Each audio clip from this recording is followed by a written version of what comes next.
Welcome to Doctors on Call. I'm Jenna Miller. A short time ago, reports from the Center for Disease Control had stated that flu cases may have peaked nationally. At one point, all of the contiguous United States was classified as high activity. Here in Kansas, flu-like illness was very common and on the rise. This year's deadly flu season started early, and it has been the worst since the 2009-2010 pandemic caused by the swine flu. Influenza is our topic tonight on Doctors on Call. Joining us will be Dr. Lynn Fisher and Dr. Michael Aller to answer your questions.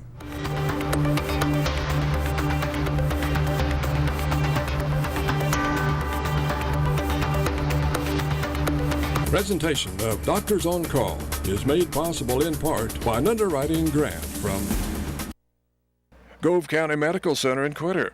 Healing through caring. Blue Cross and Blue Shield of Kansas, serving approximately 950,000 Kansans in various programs. A value Kansans trust. Blue Cross and Blue Shield of Kansas, an independent licensee of the Blue Cross and Blue Shield Association. Russell Regional Hospital, experts, neighbors, friends. Influenza is our topic this evening on Doctors on Call. Give us a call at 1-800-337-4788 toll-free with your medical questions about the flu on Doctors on Call. Doctors on Call brings you information which may be useful to you when you see your own physician. Dr. Lynn Fisher received his Bachelor of Arts degree in Human Biology from the University of Kansas. He received his Doctorate of Medicine from the University of Kansas School of Medicine and completed his family practice residency at North Colorado Family Medicine. Dr. Fisher is a physician owner of Lifeline Family Medicine and is on staff with Rooks County Health Center and an affiliate staff with Hayes Medical Center. Dr. Michael Aller received a Bachelor of Science degree in biology from Fort Hays State University, his Master's in Public Health from the University of Kansas, and a Doctorate of Medicine from the University of Kansas School of Medicine. Dr. Aller completed his family medicine residency at Wesley Medical Center in Wichita and is a physician owner of Solomon Valley Family Medicine. He is on staff at Rooks County Hospital and a hospital board member, as well as head of EMS services in Rooks County. Give us a call again at 1-800-337-4788 if you have any questions about our topic tonight, which is influenza. Let's go ahead and get started with some of our questions. There's a lot to cover. Let's first talk about the different types of influenza there are. Sure. Generally speaking, there are three types of influenza. There's influenza A, B, and C. If people have heard about H1N1 or H3N2, stuff like that, they're generally referring to the A strain. A and B tend to be the ones that the CDC and the World Health Organization focuses on when they make flu vaccines. C is generally doesn't get as much press as A and B do. Okay. Is one worse than the other? Generally, A is the one that can cause quite a bit of virulence or a viral strain that causes a lot more symptoms in humans. B and C, B is still, it can be pretty serious. C causes mild symptoms and is generally more like a cold. Okay, now you hear of influenza, you hear people just say flu, and then you hear the stomach flu. Is it all kind of combined or? No, they're separate. So influenza is a respiratory illness. So when people get influenza A or B, they're going to have abrupt onset of cough, fever, headache, those types of symptoms. The stomach flu, we call it the stomach flu, but it's really likely a gastroenteritis. So you have inflammation of the stomach that may cause vomiting, diarrhea. That can be caused by viruses. Sometimes it can also be caused by bacteria, things like Salmonella, Shigella, Campylobacter. And then also there's things that parasites, like if people drink stream water, lake water, things like that, you can get parasites that can also cause diarrhea. So stomach flu is more GI and influenza is more respiratory. I think it's really important to note with that question is that the flu shot is specifically should be called the influenza vaccine, and it's targeting just the virus that causes the respiratory problems, not the stomach problems. Okay, very interesting. We're going to go to the phone lines right now. We've got a caller waiting to ask a question. This is Normie from Russell. Hi, Normie. Go ahead with your question for our guest tonight.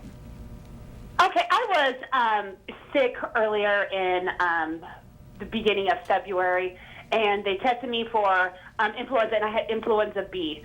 And that procedure was about one of the worst experiences I think I've ever had in my life, them sticking it out of my nose. Is there any other way to get tested for influenza? And then once I had influenza B, could I get that again, or am I clear and safe from not ever having that again? Okay, there are a couple questions in there. One, I agree with you that the flu swab is generally uncomfortable. That swab goes in a little further than you think it should, and usually by the time you realize it's in too far, it's over. The problem with the flu swab is that the rate of detection on the flu swab, the rapid one that you may have had done at the hospital or in the clinic, is not exceedingly high. There is a better test, which is called a PCR test, or a polymerase chain reaction test, that they do against specifically the RNA for flu, and it is quite specific on what kind of virus you may be you may be infected with.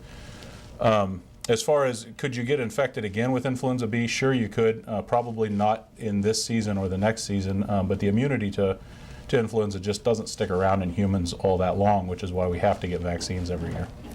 And she had influenza B, so if she got exposed to a strain of influenza A, she could also, in the same season, have two different types of flu. Okay, so we're talking a little bit about the vaccines. How do the vaccines cover both A and B, or how do you know what it's going to cover or what it might not? In general, the World Health Organization, in collaboration with like the FDA and the CDC, will make recommendations on which strains certain parts of the world should be vaccinated against, and they have formulas for that. Part of the formula for North America is they look at the way influenza came up through South and Central America. That's part of the equation, but since there's so much international travel, it's a little more broad than that. But like, for example, this year's flu vaccine included 2 vaccines for influenza A, specifically H1N1, which was the bird flu, and H3N2, which is the Hong Kong flu. And that's the one that has made this season particularly bad. This year's trivalent vaccine also had an influenza B. It usually has at least 2 A's and a B. Now, if somebody is completely opposed to getting their vaccine, what kind of advice would you give that person? What they can do to prevent themselves from getting the flu? Yeah, besides living in a bubble, I mean, because you're out in grocery stores, you're in churches, you're, at community events, and the thing is that somebody can be carrying the flu virus and not even exhibiting symptoms of it yet and be contagious. So, I mean, if you're not going to get the flu vaccine, just basic things like, lots of good hand washing, or if you don't have access to that, using, the alcohol-based gels, trying to really avoid touching your nose and your mouth, without washing your hands first. Obviously, if you know that somebody is sick, you want to keep your distance from them. That way you're less likely to get exposed to the respiratory droplets from the virus. Sure. Now, we heard at one point that Kansas was the sickest state in the nation. I don't know if there was any truth to that, but why is that? Why do you think Kansas was so susceptible to the flu this year? I think that Kansas is susceptible to flu and maybe other epidemic-related viruses because we have a lot of interstate commerce and travel that goes through, and then the people who live and work in Kansas get exposed to people traveling from all over the country as they go through our state. In addition to that, unfortunately, Kansas has some low vaccine problems. We are, for example, another vaccine called Gardasil, which is for HPV.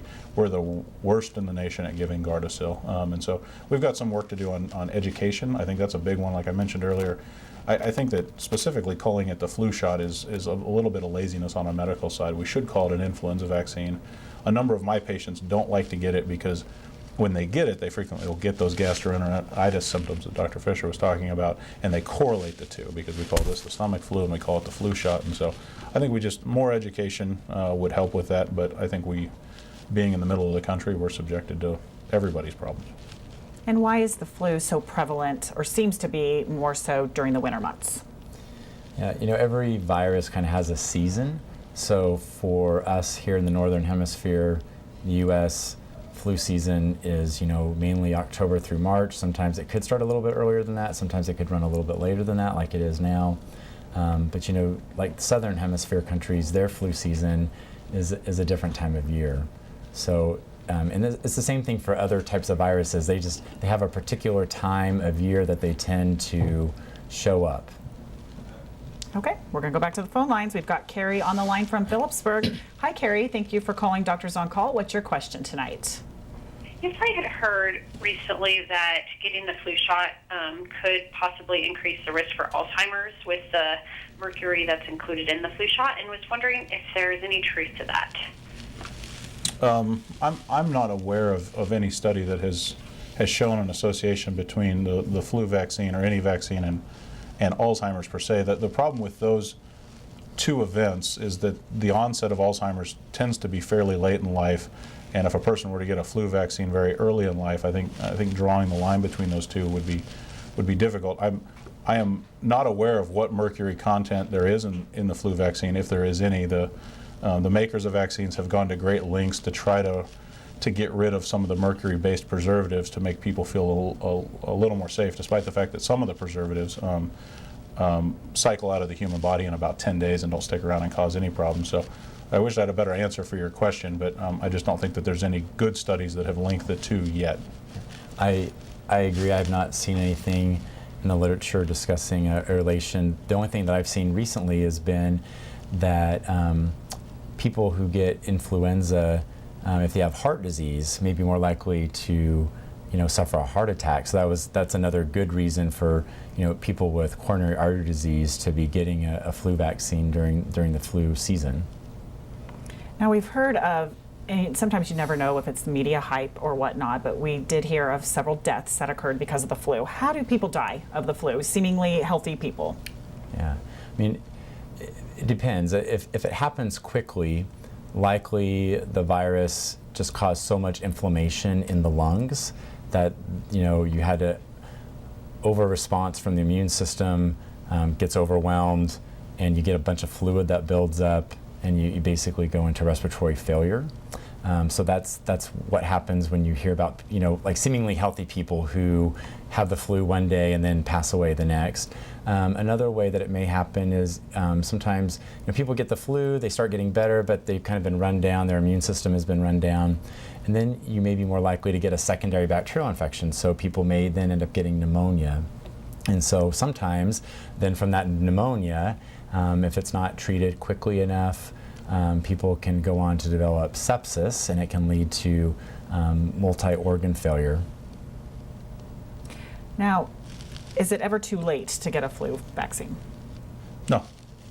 No, it's clearly there's a season for it, and in general that season runs from, we start giving flu shots towards the end of September because it usually takes about 2 weeks before you get immunity to it. So the season itself usually starts in October and then runs through about March, although this year there seems to be a bimodal peak coming on in late March. But that's why you really, if you're going to get it, you want to try to get it in September, so you have that 2 weeks before it really ramps up and starts infecting people. Now, there were some reports that the flu shot or the influenza vaccine effectiveness was very low this year. Is there truth to that? Yeah, there is. I think somewhere in the 30% range, maybe as high as 39 or something, pretty low. But I think that it was actually a little bit more effective for some reason with kids who got the flu vaccine. But again, it's the best defense that we have. So the more people that can get it, possibly the more that you can, keep it from spreading throughout a community. Yeah, this year's, again, is somewhere between 25 and 39. Last year's came in as an effectiveness of 39%. They generally want, 100% would be fantastic, but they're usually shooting for about 40 to 60%. And there does seem to be some benefit to even getting the flu vaccine. Even if you do end up getting it, it tends to shorten symptoms or decrease severity. And this year, we're at about 130 pediatric deaths that have been blamed on influenza, and 80% of those children were not vaccinated. And so kids do get it, but it may lessen the severity getting it, even if it's not 100% effective towards that particular strain. Okay, we're going to go back to the phone. So we've got Judy on the line from Dodge City. Hi, Judy. Thank you for calling Doctors on Call. Go ahead and ask your question. Yes. Last fall, I got flu vaccine, and a pneumonia vaccine. I got them on the same day, one each arm. Sometime later, I read that they would be more effective if you got like the flu shot and then 2 weeks later got the pneumonia vaccine. Can you comment on that? As far as I know, there's no recommendation from the CDC or the immunization gurus, which is the ACIP, is an organization that makes recommendations regarding vaccines, that you need to separate them, that you can't give them at the same time. Yeah, I would say that to Judy and then all the other people listening, I think this is another place where medicine, where we've gotten a little lazy. If you talk about the pneumonia vaccine, which is not what we're talking about, but that is sort of specific to one type of bacteria. And so patients sometimes get that and then they still end up with pneumonia and they're very confused, and that's because lots of strains of bacteria can cause pneumonia, but we don't want you to get the one type that's covered in the vaccine. But I think that lots of people get worried about overdoing the immune system, and this is a conversation that we have regarding pediatric patients and vaccines in particular, because parents sometimes feel like we're overwhelming the immune system. And if you look at the number of antigens, or the proteins that our immune system reacts to, children, when they go to just routine daycare, are getting exposed to 10, 15 times the amount of antigens that you get in a vaccine series. So I wouldn't worry too much about getting a pneumonia vaccine and a flu vaccine side by side, especially if you're feeling well. Now, let's say a person gets influenza and they've either been vaccinated or not. Regardless, what do they do to try to heal up and stay away from others? Just talk about that. So you said if they have influenza? Right, yes. Right, so I mean, yeah, you want to stay away from the public. You want to get lots of rest, keep yourself well hydrated. You can use medications to help reduce fever, because a lot of times just the discomfort associated with the flu virus is what really bothers people the most, is the aches and pains. Then if you are seen within 48 hours, there is the possibility that you may be able to be given a medication that can help reduce the severity. But it depends, because we don't always recommend that everybody needs to be treated with the medications. There can be side effects from it and the medications, at best can maybe decrease the length of symptoms for a day. So there's a lot of things that you have to discuss with your doctor to figure out if it's the right thing to go on the medication. But when you get the flu, you're going to be contagious probably 5 to 7 days, and so definitely staying away from others, that way you're not spreading it to other people. Okay, we're going to head to the phone lines again. We've got Carrie on the line from Sedgwick. Hi, Carrie. Go ahead with your question for Dr. Lynn and Dr. Michael Aller. Hi, Carrie. Are you there? It's Terry. Oh, Terry, are you there? Sorry. Terry from Sedgwick, are you on the line? Yes. Okay, go ahead with your question. So yes. Make sure you turn down your television and you won't get that feedback. Yeah, I'm not getting any feedback. Okay, go ahead with your question. I'm just curious, you guys push these flu vaccines and pneumonia vaccines. Why is nobody talking about how many people react and have a big serious side effect, even death, from these vaccines? I didn't catch all that. I think she said that there's the thought that maybe people getting these vaccines are having adverse reactions or possibly dying, and we're pushing the vaccines, but yet there are people that may have these types of, and I think that, again, it's looking at the overall risk and benefits. I mean, there is nothing that we can say with 100% that there is not a possibility that there could be some sort of reaction. Now, the reactions are usually very mild.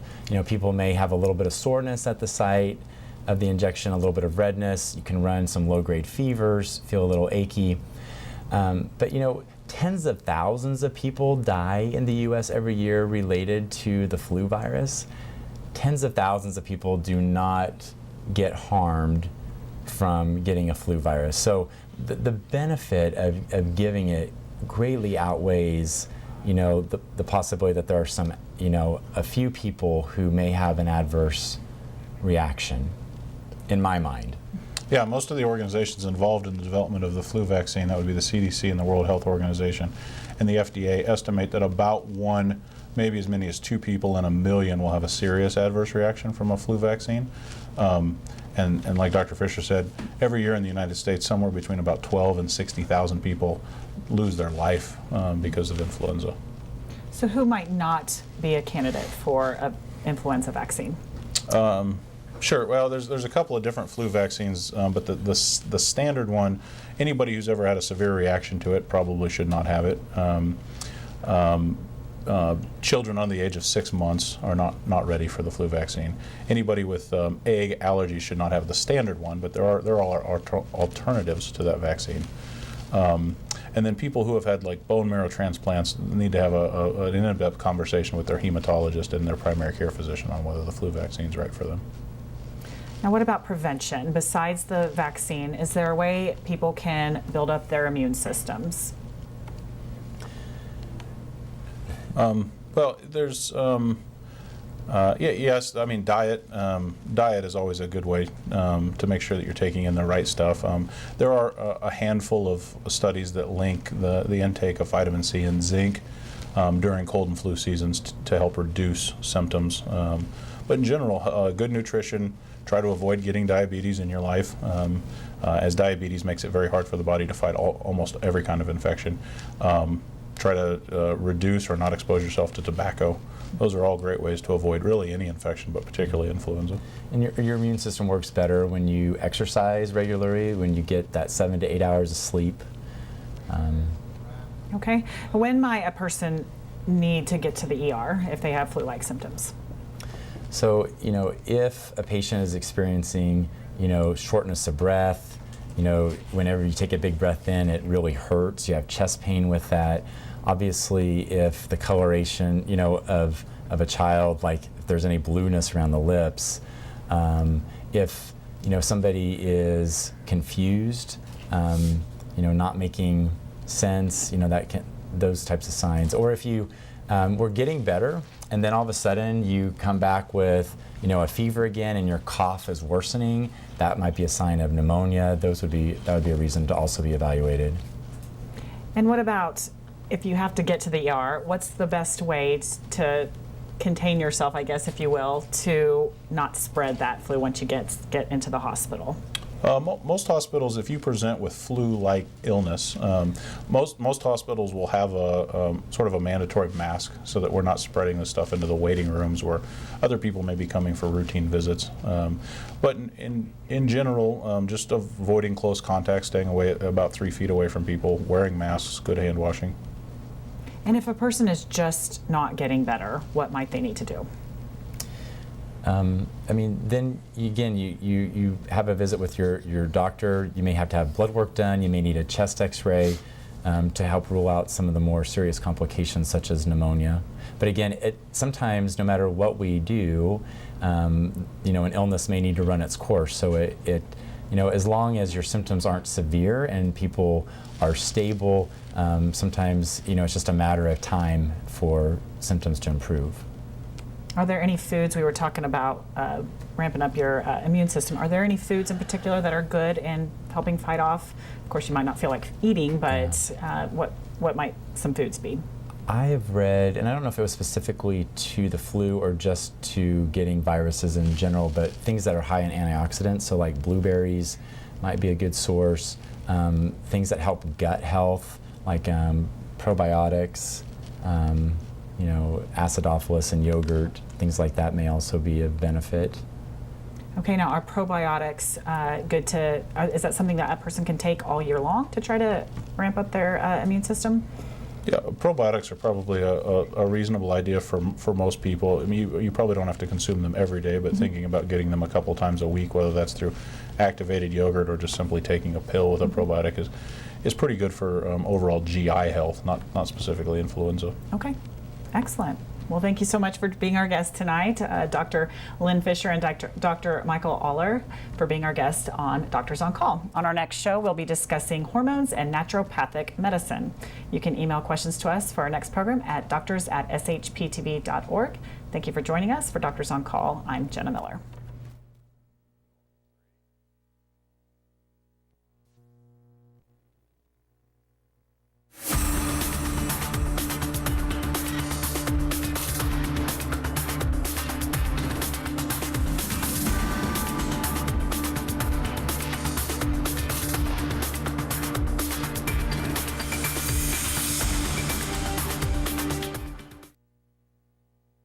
Presentation of Doctors on Call is made possible in part by an underwriting grant from Gove County Medical Center in Quitter.